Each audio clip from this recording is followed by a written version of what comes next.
Olá, sou eu. Eu mudei de número. Salva o meu novo contato. É assim que o golpe começa. A vítima recebe uma mensagem de um número desconhecido com uma foto de alguém que você conhece e aí a conversa começa. Em algum momento, o criminoso vai pedir uma transferência de valores e a vítima faz. Esse é um dos golpes mais comuns no WhatsApp, que é o principal aplicativo de mensagens do país. Começa agora o Conexão Popular, o programa que aborda temas cotidianos e também de interesse público aqui na TV Câmara Taubaté. E nós vamos hoje falar sobre golpes financeiros. Para falar conosco sobre esse assunto, nós temos como convidados Renzo Franco Araújo, que é coordenador técnico de TI, e também Daniel Stefano, que é delegado de polícia e professor. Eu já começo com a minha pergunta e eu quero saber, o problema está nos meios ou está nas pessoas? Porque antes os golpes eram pelo cheque, saidinha de banco, e agora a gente vê que é pelo WhatsApp, é o golpe do Pix. Então, realmente, os meios são os problemas ou é a pessoa que é o problema? Sejam muito bem-vindos. Obrigado. Eu acredito que hoje o problema são os dois fatores, os meios e as pessoas. Os meios, porque os golpes estão cada vez mais elaborados, né? Desde boletos interceptados, com as mesmas características do boleto que você está acostumado a receber todo mês, e-mails ou realmente sites falsos usando, tecnicamente falando, né, a técnica de farming, onde o seu computador já pode estar com alguma malware instalado, onde você pode ser redirecionado para um site que você acredita ser do seu banco e realmente não é, onde você vai entrar com seus dados. Então, assim, as pessoas que às vezes elas não prestam tanto atenção que deveria, né? Principalmente no cotidiano, aquela coisa que é corriqueira. Então, eu acredito que os dois fatores sejam importantes para que o golpe seja bem sucedido. Seja bem-vindo, professor. Qual é a sua opinião? Olá, inicialmente eu gostaria de agradecer o convite para falar sobre um tema que é tão importante, agradecer a todos os telespectadores da TV Câmara. E em relação a essa pergunta, é óbvio que os meios tecnológicos, eles facilitam a ação de criminosos. Mas a sua pergunta é muito importante na medida em que é preciso dizer que a vítima, ela é sempre vítima. E por que eu estou frisando isso? Porque por mais que nós tenhamos a concorrência da conduta daquela pessoa que sofreu o prejuízo, e certamente ela sofreu porque não teve uma diligência ou porque foi ludibriada, é importante que ela se coloque nessa condição de vítima e não tenha vergonha, não tenha nenhum entrave para noticiar esse fato. Porque é justamente através da notícia do fato, das investigações, que nós vamos coibir futuras ações ilícitas semelhantes. Mas o senhor acha que aumentaram o número de casos mesmo de estelionato, de golpes, esses golpes bancários através de aplicativos de WhatsApp? Sim, sem sombra de dúvidas, e isso a gente pode constatar através das estatísticas. E se antigamente nós tínhamos um perfil muito acentuado do estelionatário, que dependia, por exemplo, de uma conduta extrovertida, é verdade que hoje nós temos estelionatários que acabam sendo invisíveis aos olhos da vítima. Isso porque se valem de meios tecnológicos, onde eles, por exemplo, através de sites falsos, através de aplicativos de mensagem, acabam enviando informações erradas e essa vítima, comprando aquela informação como se verdadeira fosse, acaba suportando um prejuízo. Então, os meios tecnológicos auxiliaram sim e fizeram com que a gente tivesse a mudança, inclusive, do perfil do estelionatário. Não que os golpes antigos não ocorram ainda, mas é verdade que nós tivemos um incremento aí significativo. Agora, o Renzo falou dos boletos clonados e geralmente eles vêm muito parecidos com o boleto real, assim como as páginas da internet também que são clonadas, quando você acessa é exatamente idêntico ao site que você está acostumado. Então, a minha pergunta é, qual é a responsabilidade das lojas, das instituições financeiras, dos bancos com relação aos golpes? Olha, isso também é um assunto muito questionado, inclusive pelas próprias vítimas, né? Quando elas comparecem nas delegacias de polícia, elas acreditam que a empresa ela vai ter alguma responsabilidade sobre isso. Mas, na verdade, a empresa também está sendo vítima da utilização indevida da sua marca. Então, o que nós precisamos é orientar toda a população para que tenha uma maior diligência, especialmente no momento em que vai fazer o pagamento daquele bem ou daquele serviço contratado. Porque é nesse momento em que eu preciso identificar se aquele negócio que eu estou fazendo está sendo pago, está sendo remunerado à pessoa que eu estou contratando efetivamente. Por exemplo, no caso do boleto, por mais que o boleto seja perfeito, no momento em que eu faço o pagamento, é possível verificar quem é o beneficiário. E certamente, se é um golpe, o beneficiário não será aquela empresa ou aquela pessoa a qual eu estou acreditando que a transferência está sendo feita. Então, é muito importante, né, que antes de terminar de efetuar o pagamento, a gente revise aqueles dados, né, o nome, se é você mesmo, o valor, a data de vencimento e, principalmente, o beneficiário. É imprescindível, né, porque depois que foi feito o pagamento, aí é o que eu costumo dizer também, as vítimas, elas nos procuram acreditando que nós, policiais, vamos dar o ressarcimento dos prejuízos que ela sofreu.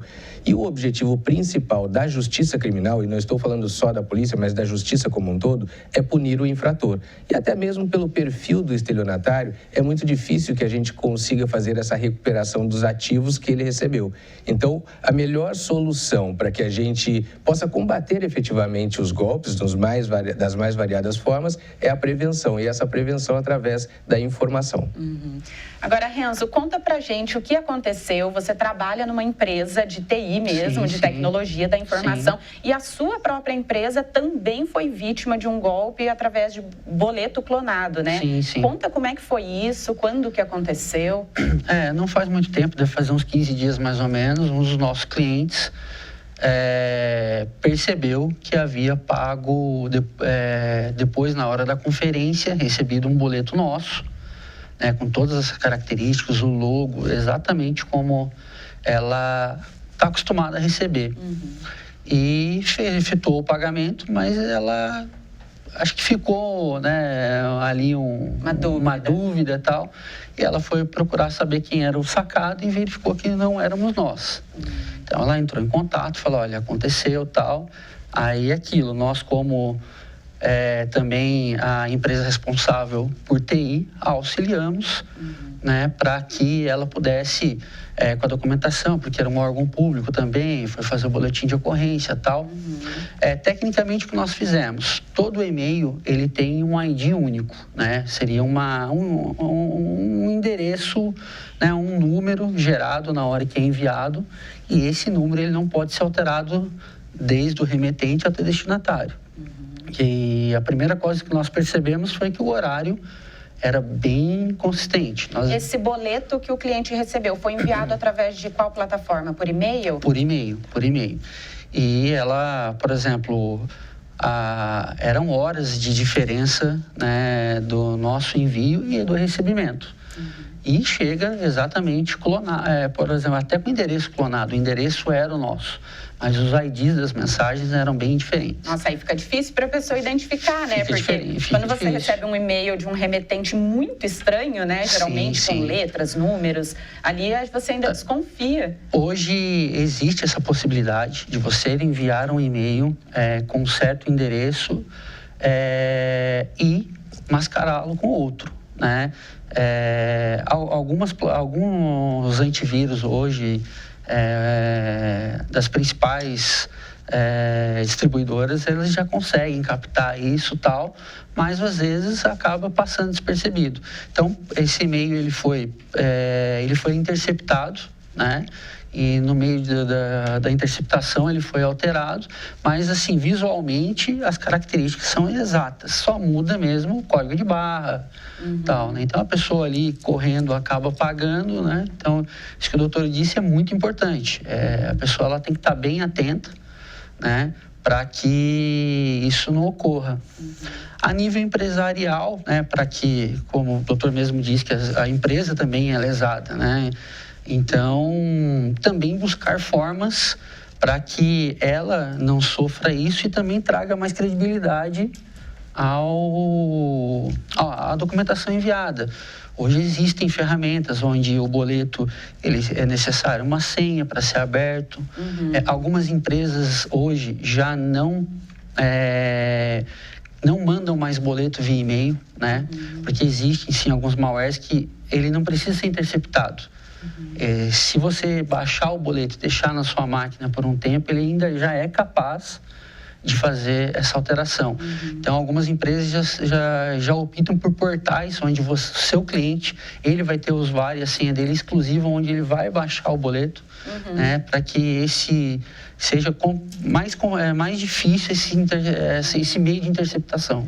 Olha, achei muito interessante o que você falou, porque esses dias, vou compartilhar, eu ouvi as pessoas fazendo uma chacota aí com as senhas que vêm nos boletos e a pessoa brincando, então quer dizer que alguém vai querer pagar o boleto para mim, mas é exatamente por isso, é uma proteção a mais, sim, né? Sim. E as pirâmides financeiras, elas também são um tipo de golpe e nós vimos em algumas reportagens que mesmo depois de algumas ações da polícia demonstrando que aquele tipo de pirâmide era um golpe, ainda assim tinham pessoas que estavam caindo no golpe, que eram vítimas. E aí vem a minha pergunta. Realmente é ingenuidade ou as pessoas ainda têm aquela esperança de se dar bem? Olha, nós também, assim como nós temos perfis de estelionatários, de criminosos, nós também temos perfis de vítimas. E, em regra, se associa a vítima a um desejo de obter uma vantagem. É justamente por isso que muitas vítimas acabam nem narrando os crimes. Quando a gente fala em qualquer transação financeira, seja a aquisição de um bem, seja a contratação de um serviço, é importante dizer que esse negócio jurídico, para que ele seja efetivo, para que ele seja dentro dos parâmetros legais, ele tem que ser bom para todos os envolvidos. Então, se ele é um negócio que dá uma vantagem extraordinária para uma das partes, é porque eu preciso me desconfiar, eu preciso ter uma cautela antes de firmar aquele negócio. As pirâmides financeiras trabalham com essa possibilidade de um ganho muito elevado num curto espaço de tempo. E não existe segredo, né? Se nós tivéssemos essa possibilidade, todos estavam com a vida financeira de forma satisfatória. Então, o que a gente precisa saber é que não existe milagre para que a gente consiga uma ascensão financeira. E aí, dentro desses perfis de vítimas, é verdade que na maior parte das vezes a vítima ela está sim almejando um lucro, um negócio que é muito vantajoso. Mas também é verdade que hoje os criminosos se valem muito de momentos de fragilidade da vítima, ou mesmo de momentos em que o próprio criminoso ele acaba gerando uma fragilidade na vítima. Eu estou falando, por exemplo, você disse logo no início, do WhatsApp. É muito comum que familiares recebam mensagens falsas anunciando, por exemplo, que o seu ente querido está nas mãos de sequestrador. E a partir dessa mentira, né, acabam fazendo com que a vítima fique ali desesperada e faça transferência de valores. Então, hoje, né, nós temos tanto perfis diferenciados para criminosos quanto para a vítima. Assim como o bilhete premiado também, né? Você paga um valor bem menor do que o prêmio e você tem que se questionar, né? Por que eu vou pagar R$5.000 num bilhete, por exemplo, que vale 5 milhões? Sim. Então... Aliás, se você me permite, né, claro. Junto com a Universidade de Taubaté, nós desenvolvemos um projeto chamado O Golpe Tá Aí. E dentro desse projeto, nós trabalhamos com o golpe do bilhete premiado. Então, qual o objetivo desse projeto? Nós selecionamos os 8 golpes que mais acontecem no cotidiano popular e transformamos esses golpes numa cartilha. Tivemos o apoio de um cartunista que é primoroso, Jean Galvão, e fizemos animações para levar a informação à população de uma forma muito acessível. Essas informações hoje, elas constam numa cartilha, cuja versão impressa eu tenho aqui, queria até te dar um exemplar. Obrigada, vou até compartilhar aqui com o Renzo também, porque informação a gente tem que multiplicar, né? Mas ela também está acessível a quem quiser conhecer o nosso trabalho através da página unital.br, não caia no golpe. E ali você vai ter acesso tanto à cartilha, os mais variados golpes, as formas de prevenção, bem como animações que foram feitas pela TV Unital, que também facilitam a compreensão de cada um deles. E aí quero destacar também que essas animações são transmitidas pela TV Câmara Taubaté, porque é uma forma, né, da gente fazer com que mais pessoas tenham acesso a tudo isso. Renzo, um outro tipo de golpe é através da religião, em que as pessoas são levadas a crer ali em promessas, né, que são feitas. E isso é muito complicado, né? Porque utiliza ali da credibilidade, da fé da pessoa para aplicar um golpe. Sim. A sua empresa já foi chamada para que tentasse reverter, por exemplo, algum tipo de transferência, algum golpe que a pessoa caiu? Sim, na verdade, até como o doutor disse, hoje é muito comum, principalmente a parte corporativa, elas sabem que haver, né, seja o dinheiro ou seja lá qual for o golpe, é mais difícil. Então, nós somos sempre procurados para que, além da instrução ou de ferramentas tecnológicas, que possamos ajudar a que isso não ocorra.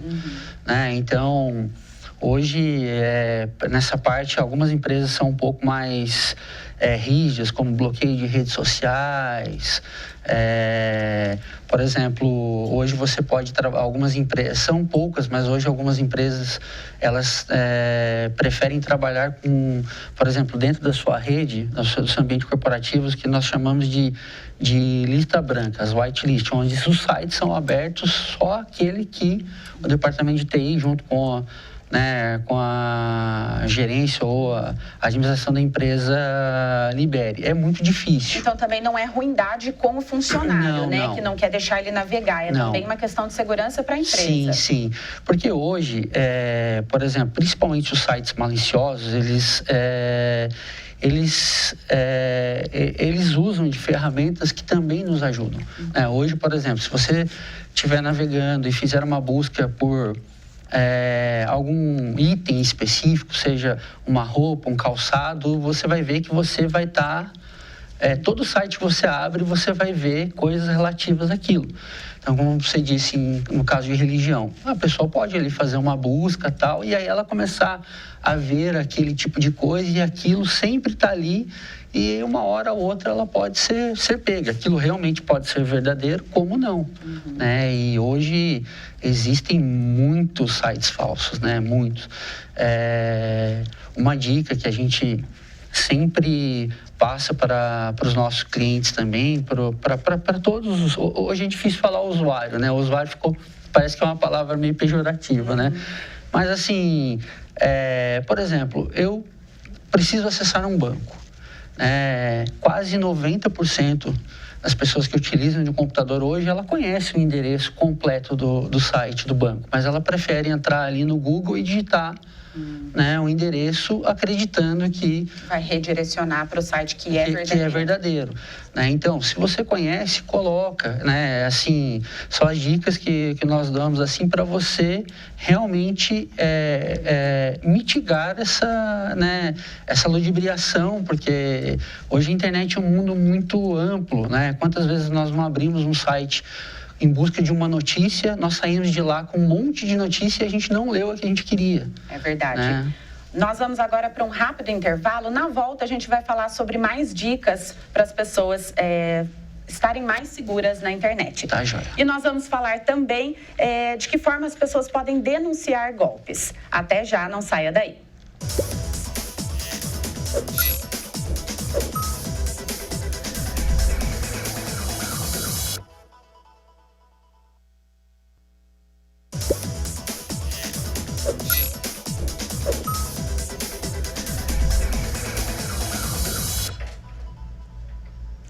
Olá, estamos de volta com o programa Conexão Popular e hoje falando sobre golpes financeiros.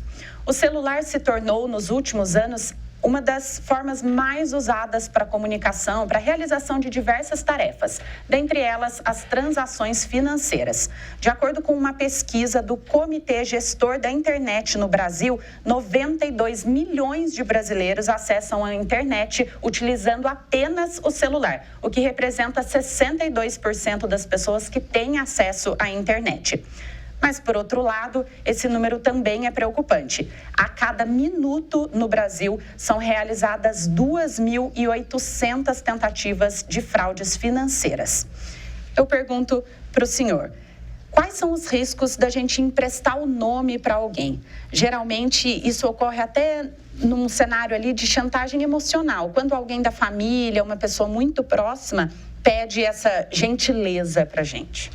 Não, emprestar o nome, eu costumo dizer que não existe essa possibilidade, né? Porque ainda que esse empréstimo do nome seja para um financiamento, seja para, por exemplo, uma fiança de um contrato de locação, ainda que num primeiro momento nós não tenhamos nenhum problema em fazer esse empréstimo do nome, certamente, né, se nós tivermos um desarranjo financeiro por parte de quem efetivamente é o detentor daquela dívida, nós vamos ter, no mínimo, né, a destruição de uma amizade, de uma relação familiar. Então, é melhor evitar isso, até porque essas pessoas que emprestam o nome, elas próprias é que assumem a responsabilidade sobre aquela dívida contraída. E ainda que ela possa ter um contrato tácito, verbal, né, com a pessoa que ela quer ajudar no primeiro momento, ela está ajudando, mas trazendo para si uma responsabilidade. Então, o conselho é evitar esse tipo de relação. Então, ainda que não seja um golpe proposital ali da pessoa, mas é um risco muito grande, Sim, né? Sim, é muito comum financiamento de veículos, né, financiamento de imóveis, contratação ou locação de imóveis, mas a pessoa que está tendo o seu nome utilizado naquele contrato tem que ter a ciência de que ela é responsável integralmente pela relação negocial. E ainda que ela possa ter aí um contrato, né, como eu havia mencionado, verbal, tácito, com aquela pessoa que ela queria ajudar, ela, perante o locador, perante a empresa, ela é a responsável. E aí eu arrisco a dizer que o nosso nome é aquilo de mais valioso que a gente tem, então, na dúvida, não empreste o nome, né? Isso. Agora, Renzo, a gente tem utilizado muito o celular, como eu falei aqui na introdução do nosso segundo bloco. Existe uma maneira da gente se proteger o nosso aparelho e também os aplicativos de banco que a gente tem? Existe, né? Hoje, as ferramentas antivírus, anti-phishing, elas não só funcionam num desktop ou no notebook. Elas hoje, acredito que elas estejam mais otimizadas para equipamentos mobile, no caso de celulares, tablets, do que os outros equipamentos. Essas ferramentas são pagas ou a gente encontra versões gratuitas? Existem as versões gratuitas, mas são bem limitadas, onde, às vezes, o rastreio de algum malware, alguma coisa, ele não é efetivo. Você instala o aplicativo no celular e de tempos em tempos você tem que pedir para fazer uma busca, né?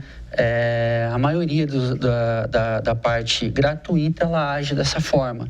E aí vai depender, né, de qual distribuidor, aquela coisa toda. Alguns têm algumas, na parte gratuita existem algumas partes mais interessantes do que os outros. Mas hoje não são ferramentas caras, né, onde você podendo ter ela na sua completa totalidade, você consegue gerir senhas, né, onde você pode guardar essas senhas em cofres. O seu celular, ele é verificado o tempo todo, quando estou baixando um aplicativo, estou acessando um site, estou fazendo uma transação bancária. Hoje é muito comum, quando você tem esse aplicativo, ele abrir uma parte um pouco mais segura do navegador que você está usando, né? Gerando uma criptografia maior, né? Então, isso ajuda e ajuda muito. Hoje em dia, o celular oferece uma facilidade ali de acesso para a gente, que é a identificação por biometria. O que é mais seguro, colocar a senha ou a biometria? Na verdade, hoje, obrigatoriamente, você tem que ter as duas coisas. Quando você tira o seu celular da caixa, a primeira coisa que ele pede é que você coloque a sua senha. E depois, a biometria, ela vai fazer um atalho para aquela senha que você colocou. Na verdade, quando você está usando a biometria, você realmente está usando a senha escolhida por você. Hoje, principalmente, os aplicativos para gestão financeira, seja banco e tal, eles te dão essa oportunidade, né? Você utilizar a senha do seu celular, né? Para abrir o aplicativo, aí você pode configurar com a biometria, que é muito mais rápido, caso você perca o seu celular. a pessoa que encontrou, ela não vai conseguir utilizar, etc, né? Outra, voltando um pouco naquele assunto anterior das ferramentas de antivírus, que é muito interessante nesses casos, né? Hoje, quando você tem uma ferramenta paga, você pode bloquear seu celular, você pode tirar foto da pessoa que está tentando acessar o seu celular, você pode formatá-lo, né? Deixá-lo em padrão de fábrica depois, para que não corra o risco mesmo de alguém conseguir acessar alguma informação, né? Que possa, às vezes, até, né? Trazer um constrangimento que um estelionatário possa até usar, isso é comum, né? Aquilo contra você. Né? Certo. Agora vamos falar um pouquinho do pós-golpe. Sou uma vítima, caí num golpe. O que eu tenho que fazer? Como que eu denuncio? Eu procuro a polícia? Até onde a polícia consegue ir? Eu preciso contratar um advogado, por exemplo? Olha, essa pergunta é muito importante porque, voltando um pouco também na utilização de celular, eu costumo dizer que o celular democratizou a possibilidade de todos nós sermos vítimas de um golpe, porque todo mundo tem um celular e grande parte dos golpes são aplicados por intermédio desta comunicação que se dá através do aparelho. Agora, uma vez por exemplo, ocorrido o golpe, é imprescindível que qualquer vítima faça o boletim de ocorrência. E ela pode fazer hoje, inclusive online. Ela pode fazer pela internet, na delegacia eletrônica, ou mesmo presencialmente. E por que é imprescindível? Porque se o crime ele está acontecendo, mas ele não está noticiado, nós não temos, enquanto Secretaria de Segurança Pública, a percepção de que ele está evoluindo ou não.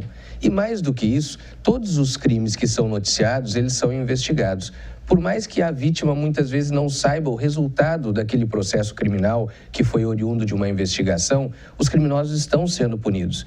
E essa punição, ela é muito importante para que outras vítimas não sofram o mesmo crime. Então, óbvio, né, que nós temos aí uma infinidade de possibilidades e os criminosos também espalhados pelo Brasil inteiro, porque a internet fez com que nós tivéssemos a diminuição dessas distâncias. Mas a gente investiga, mesmo que um golpista, que um criminoso esteja, por exemplo, na região norte ou sul do país, nós temos hoje ferramentas tecnológicas também que são utilizadas agora a nosso benefício para que a gente consiga responsabilizar o infrator.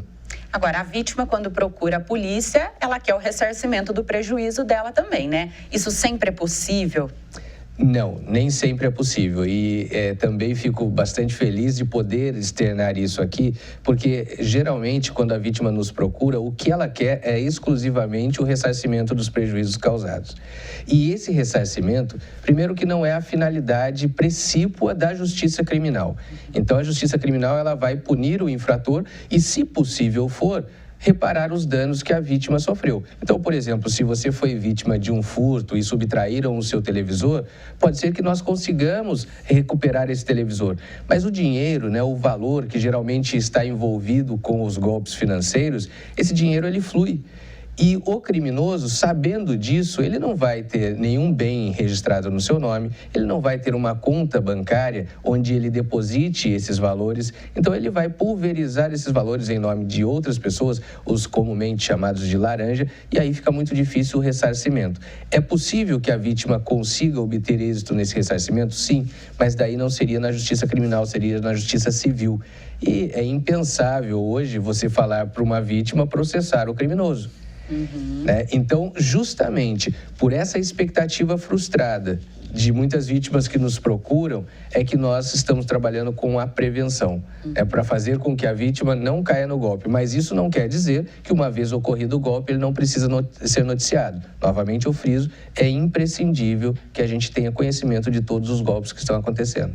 E os idosos, eles são as maiores vítimas? Teve um levantamento que a gente teve acesso aqui, que somente nos 5 primeiros meses desse ano, indicou que havia 70% a mais de vítimas idosas com relação ao ano passado. Então, eles são realmente o principal alvo? Como eu havia mencionado, hoje nós temos uma democratização da possibilidade de ser vítima, né? Infelizmente. E os golpes, né? O artigo 171 do Código Penal, que é o famoso crime de estelionato, ele já está previsto desde 1940 na nossa legislação. Então vejam que não é o assunto de hoje.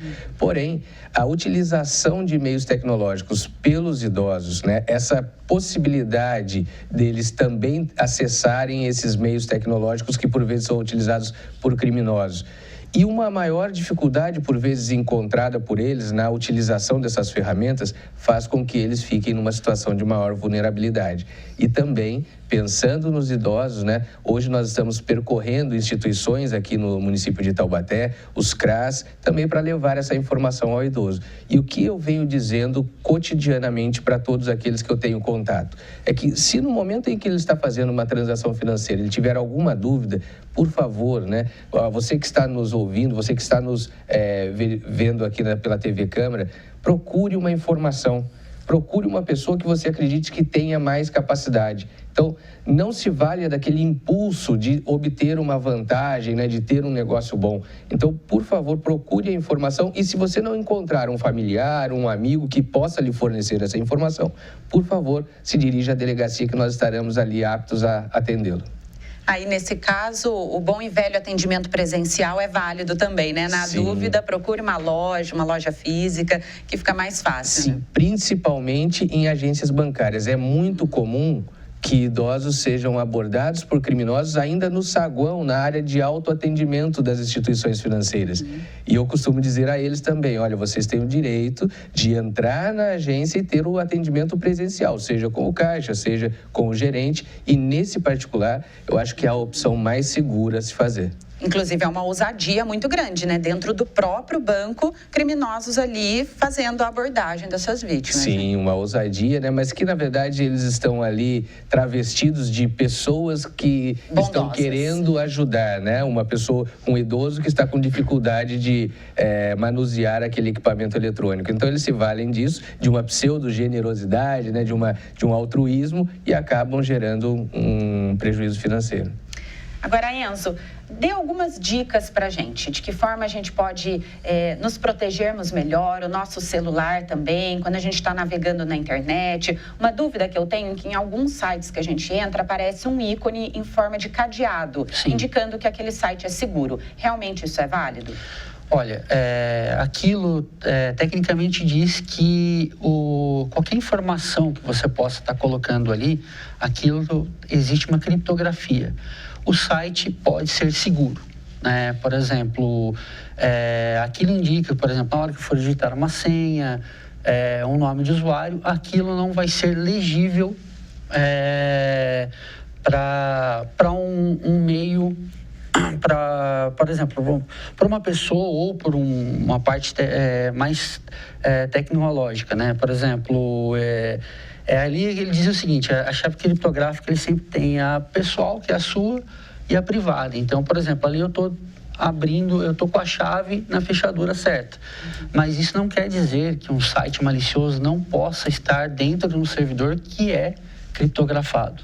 Então, claro, é uma dica importante, estou acessando o site do banco, estou olhando ali o cadeadinho e tal, mas assim, realmente eu preciso saber, né, se aquilo realmente é válido. Uma dica, que ela é uma dica até antiga, por exemplo, um site de uma instituição financeira falsa, ela não sabe se a sua senha está errada ou não, né? Por exemplo, se você entrar no site do seu banco e colocar a sua senha errada, ele vai retornar, sua senha está errada. Né? Então, por exemplo, um site falso, às vezes eu colocando um dado que não é verídico, ele vai me retornar uma outra informação. Se você está desconfiado, é uma dica boba, mas né, ele não vai dizer que o sistema está fora, ou ele vai te levar realmente, você não vai acertar a senha de alguém. Né? Então, às vezes, umas dicas assim, o cadeadinho antigamente era muito importante, mas hoje o site falso consegue trabalhar num ambiente está hospedado, vamos dizer assim, né? Um ambiente que aquele dado também é criptografado e o seu navegador vai mostrar o cadeadinho, né? Uma outra dica que eu lembrei agora, voltando um pouquinho naquele assunto do nome, eu achei muito, é que me veio à cabeça, é verdade. Por exemplo, hoje é comum, principalmente quem mora em apartamento. Olha, eu tô com um link de internet aqui, meu Wi-Fi é bom, eu empresto para o vizinho. Né? Hoje, seu vizinho, todo mundo tem uma vida um pouco mais privada ali. Já houve casos, eu trabalhei com hotelaria há muito tempo na parte de informática, né? Na parte de TI. Que, por exemplo, você não sabe para que o seu vizinho, sei lá, está usando a internet. E assim, para muitas pessoas hoje ainda acham impossível essa forma de rastreio no caso do uso indevido. E não, isso é muito comum, é muito fácil hoje, né? Ele cometer até um crime e ele realmente ser pego,